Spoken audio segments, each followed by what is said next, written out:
कांग्रेस में क्या कंफ्यूजन है वो आचार्य प्रमोद कृष्णम के बयान से समझा जा सकता है।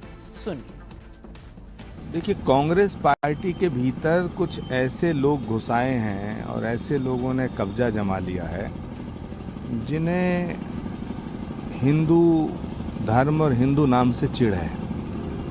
उन्हें भगवा से चिढ़ है, वो भारत माता की जय से नफरत करते हैं, वंदे मातरम से उन्हें प्रॉब्लम है, भारत को टुकड़े टुकड़े करने की बात करने वाले लोग कांग्रेस पार्टी। गांधी के राजनीतिक गुरु समझे जाने वाले दिग्विजय सिंह ने बजरंग दल पर प्रतिबंध लगाने से इनकार किया।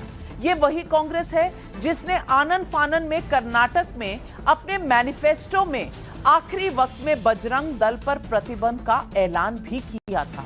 ऑफिशियल है मैनिफेस्टो में। अगर इंपैक्ट की बात करें तो कर्नाटक में पार्टी जीत भी गई, लेकिन मध्य प्रदेश में स्टैंड अलग है। हिंदू और हिंदुत्व को बार बार बिल्कुल अलग बताना, जबकि ये दोनों एक दूसरे के पूरक कहे जाते हैं। आप याद करें तो जय श्री राम का नारा लगाने वालों की असुर से तुलना भी की गई। रावण, कुंभकर्ण, क्या क्या नहीं बोला गया। मतलब इतने विशेषण हैं कि मैं गिनाने लगूं तो आप गिनते गिनते थक ही जाएंगे।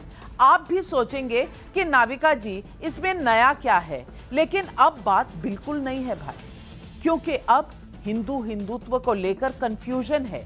इसे कांग्रेस पार्टी के अंदर से कहा जा रहा है। पार्टी के सीनियर नेता कह रहे हैं कि टॉप के नेताओं को तिलक और भगवा से कहीं ना कहीं चिढ़ है। आचार्य जी, क्या यह सच है कि कांग्रेस के लीडरशिप में ऐसे लोग हैं जिन्हें आपके वस्त्रों से और आपके तिलक से कोई ना कोई प्रॉब्लम है, या कुछ लोगों का कहना है शायद आप CWC में शामिल नहीं किए गए तो यह आपका गुस्सा बोल रहा है? देखिए नाविका जी, कुछ तो लोग कहेंगे, लोगों का काम है कहना। सवाल यह है कि मैंने जो महसूस किया मैंने वो बात उठाई है, और ये बात कोई मुझ पे इल्ज़ाम लगाए तो ये कह सकता है कि CWC में मैं नहीं हूँ इसलिए मैंने ये सवाल उठाया, लेकिन ये गलत है, सरासर गलत है, क्योंकि ये सवाल मैंने 1 साल पहले भी उठाया था जब उदयपुर में चिंतन शिविर हो रहा था। आदरणीय खड़गे जी की अध्यक्षता में पॉलिटिकल अफेयर्स कमेटी की बैठक में मैं शामिल था। उसमें गुलाम नबी आज़ाद साहब थे, उसमें शशि थरूर जी थे, उसमें कमलनाथ जी थे, उसमें भूपेश बघेल जी थे, उसमें खुद प्रियंका जी भी थी, उसमें मैं था, और 40-42 लोगों की वो बैठक थी। पूरा दिन 2 दिन चली। मैंने उसमें भी ये सवाल उठाए थे कि बीजेपी चाहती है कि कांग्रेस पार्टी एंटी हिंदू सिद्ध हो जाए, और बीजेपी ये भी चाहती है कि Congress party anti nation prove हो जाए। तो फिर बीजेपी का काम आसान हो जाएगा। जो काम बीजेपी चाहती है वही हमारी पार्टी के कुछ नेता कर रहे हैं। कभी हम वंदे मातरम को क्रिटिसाइज करते हैं, कभी गीता प्रेस को क्रिटिसाइज करते हैं, कभी हम राम मंदिर के खिलाफ खड़े हैं ऐसा दिखाई देता है, कभी हम भारत माता की जय के खिलाफ हो जाते हैं, कभी हम जो भारत तेरे टुकड़े होंगे, भारत के टुकड़े करने वाले लोगों को हम आगे ले आते हैं, कभी हम कुछ कहते हैं, कभी कुछ कहते हैं। तो सवाल इस बात का है, ये जितनी भी बातें हैं ये कांग्रेस पार्टी को एंटी हिंदू सिद्ध करती हैं। जो बीजेपी चाहती है वही आप कर रहे हैं, तो इसको रोको। ये मैंने कांग्रेस लीडरशिप से कहा था, अपनी पार्टी के शीर्ष नेतृत्व को बताया। अब वो लगातार हो रहा है, तो मेरा फर्ज बनता है कि कांग्रेस पार्टी के अंदर अगर कुछ गलत हो रहा है तो मैं बोलूं। कि मैं इस उदाहरण को भी नहीं देना चाहता था, लेकिन उदयपुर चिंतन शिविर में ये विषय मैंने सब उठाए थे। मैंने ये कहा था कि हमारी पार्टी के अंदर कुछ ऐसे लोग हैं जो महात्मा गांधी की विचारधारा और महात्मा गांधी के रास्ते से कांग्रेस को भटका के वामपंथ के रास्ते पे ले जा रहे हैं, और वामपंथ के रास्ते पे जाना ठीक नहीं होगा। इसका फायदा बीजेपी को मिलेगा। अगर हम बीजेपी को हराना चाहते हैं, तो हम बीजेपी को शक्ति का स्रोत, जो बीजेपी की शक्ति का स्रोत है, उसको देखना पड़ेगा। जी, जिनकी मैं बहुत इज्जत करता हूं, क्योंकि वो विचारों से हमेशा उद्दीपमान रहते हैं और हम लोग को हमेशा प्रेरित करते हैं कि हम जो काम कर रहे हैं आगे बढ़ते रहें। मेरी शुभकामनाएं उनके साथ हैं। दरअसल गलती भी उनकी नहीं है, नविका जी, उनकी भी गलती नहीं है। इस देश में भी बहुत लोग हैं जो उगते सूर्य की भी पूजा करते हैं और अस्तगामी सूर्य की पूजा करते हैं। बिहार में छठ होता है। तो कांग्रेस को इस देश में बहुत लोग अस्तगामी सूर्य और शाम की बेला समझ के भूल चुके हैं, लेकिन आचार्य जी अभी भी अस्तगामी सूर्य की पूजा में लगे हुए हैं, उसी के चारों तरफ घूम रहे हैं। तो उम्मीद है कभी न कभी आचार्य जी को समझ में आ जाएगा कि कांग्रेस की रात हो चुकी है, हिंदू मानने वाली पार्टी है। चलिए मान लेते हैं इनकी बात, जरा जवाब देंगे। मैं पॉइंट वाइज पॉइंट 1947 से ही शुरू कर देता हूँ। जब भारत और पाकिस्तान रिलीजियस आधार पर डिवीजन हुआ, हिंदू राष्ट्र क्यों नहीं बना दिया इसको जब वो इस्लामिक राष्ट्र बन रहा था? एक कारण बताइए। उस वक्त तो आप ही लोग थे पॉलिसी निर्माता, निर्माण ज्ञान, सब ज्ञान तो नेहरू जी या बाकी लोग के पास था, नहीं बनाया। हिंदू कोड बिल आज़ादी के बाद हिंदू कोड बिल तो ले आया, सारे संशोधन हुए, विरोध के बावजूद हिंदू कोड बिल बना, लेकिन मुस्लिम पर्सनल लॉ बोर्ड में एक छेड़छाड़ नहीं करना है। नागा साधुओं पे खुलेआम गोली चलवा दी, निहत्थे नागा साधुओं पे, लेकिन आज तक किसी मुसलमानों के मुहर्रम या प्रोसेशन या किसी भी विरोध के स्वर में आज तक कुछ नहीं। सोमनाथ मंदिर का बनने के समय नेहरू जी ने विरोध किया, डॉक्टर राजेंद्र प्रसाद के जाने का विरोध किया, लेकिन वो हिंदू विरोधी नहीं थे।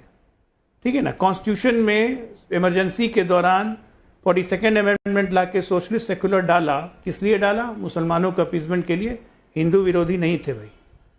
शहबानों केस में महिलाओं का सारा हक खत्म कर दिया, ट्रिपल तलाक गया भाड़ में, उसके बारे में कुछ नहीं सोचा। राजीव गांधी बिल ले आए, ब्रूटल मेजोरिटी थी, कोई बात नहीं। आते के साथ हिंदू मंदिर पे सारा कंट्रोल सरकार का हो गया, लेकिन मुस्लिम वक्फ बोर्ड पे कभी नजर नहीं गई। और आज देश की सबसे ज्यादा संपत्ति अगर सेना के पास किसी के पास है तो वक्फ बोर्ड पे है, और हिंदू मंदिर पे आधिपत्य सरकार जमाते रहती है। जो हिंदुओं की डिमांड सरकार नहीं सुनेगी। ठीक है ना। उसके बाद और आइए, मंदिर मूवमेंट, सबसे बड़ा मूवमेंट इस देश का, 500 साल से हमारी आस्था का विषय था। मंदिर मूवमेंट का खुलेआम विरोध किया, सांप्रदायिकरण है। और तो और इनके सहयोगी घमंडिया के अलायंस के, आज हमारे बीच में नहीं है, स्वर्गीय मुलायम सिंह जी, खुलेआम गोली चलवा दी, कहा जरूरत पड़ती तो 1000 को और गोली मरवा देता। हिंदू विरोधी नहीं थे ये लोग, और कांग्रेस सरकार का पूरा समर्थन था। मुसलमानों का इस देश में संसाधनों पर पहला हक है। ये इस देश का प्रधानमंत्री कहता है हिंदू, लगता है यहाँ पे खाली बादाम, चिनिया बादाम वगैरह खाने आए थे। ये हिंदू विरोधी नहीं है भाई।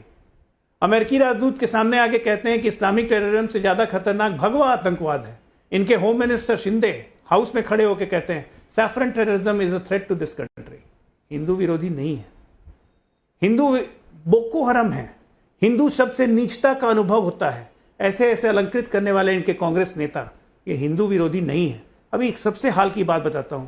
सावन का महीना चल रहा है, आचार्य जी तो भक्त हैं। इस सावन के महीने में बकरे की पार्टी होती है लालू यादव के यहाँ, राहुल गांधी मटन खाने जाते हैं। हिंदू विरोधी नहीं है। मैं और कुछ नहीं कहूंगा। हिंदू प्रेम भैया आपके कृत्यों में झलकता है, बोलने से कोई हिंदू नहीं बन जाता है। प्रसाद यादव, मुलायम सिंह यादव और ममता बनर्जी, इन 3 नेताओं की जो पहचान है वो ये देश बहुत अच्छे से जानता है।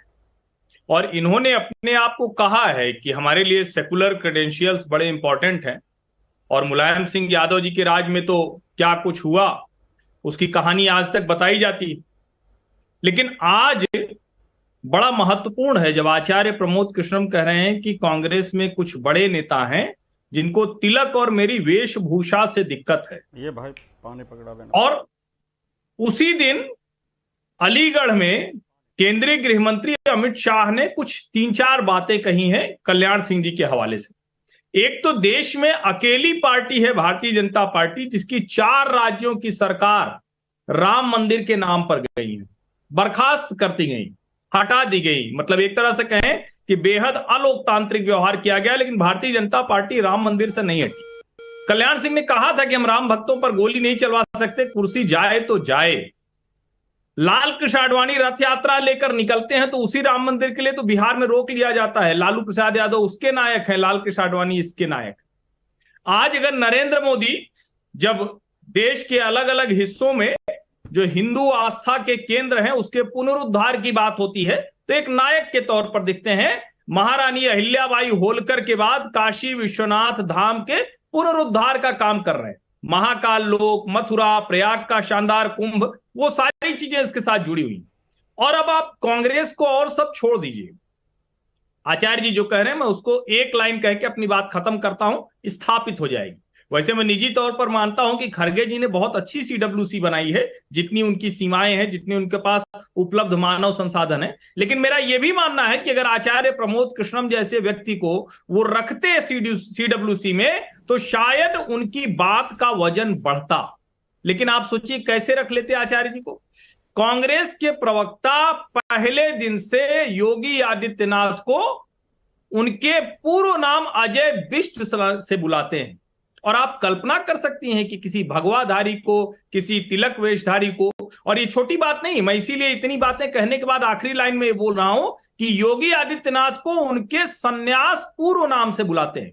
ये भावना है। तो आचार्य जी जो कह रहे हैं और जो वो करते हैं उसमें सामने दिखता है, जनता बहुत स्पष्ट तौर पर देख रही है। एक व्यक्ति ना किसी माँ के पेट से जन्म लेता है, एक परिवार में जन्म लेता है, उसकी एक जाति होती है, उसका एक परिवार होता है। लेकिन हमारे यहाँ हिंदू शास्त्रों में आदि शंकराचार्य के बाद में एक परंपरा स्थापित हुई, वो सन्यास की परंपरा है। उसके बहुत विधान है, बहुत विधि विधान है, कैसे सन्यास दिया जाए, सन्यास की दीक्षा के कई विधान है। साधु कौन है, संत कौन है, सन्यासी कौन है, स्वामी किसे कहा जाएगा, आचार्य कौन है, बाबा कौन है, ये पीठाधीश्वर कौन है, महंत कौन है, कोतवाल कौन है ना, गद्दी नशीन किसे कहा जाएगा, मठाधीश किसे कहा जाएगा, आचार्य कौन होगा, आचार्य महामंडलेश्वर कौन होगा, ये बहुत सी बात, शंकराचार्य कौन होगा, रामानुजाचार्य कौन होगा, रामानंदाचार्य कौन होगा। तो ये हिंदू धर्म के और हमारी धार्मिक परंपराओं का एक विस्तृत विषय है, जिसके जानकारी के अभाव में कुछ लोग इस तरह की बातें कर देते हैं। जैसे कि योगी आदित्यनाथ जी को उनके पुराने नाम से पुकारना, तो कहते हैं साहब संविधान तो ये अधिकार देता है। भाई संविधान अपनी जगह है, लेकिन संविधान ये भी अधिकार देता है कि धार्मिक स्वतंत्रता का जो अधिकार है। अब जैसे हमारे श्री कल्की धाम आश्रम के भीतर मंदिर बन रहा था, 2016 में उस पर पाबंदी लगी, तो मैंने कहा भी ठीक है, सरकार का आदेश है, इसको माना जाएगा। लेकिन मैंने उच्च न्यायालय में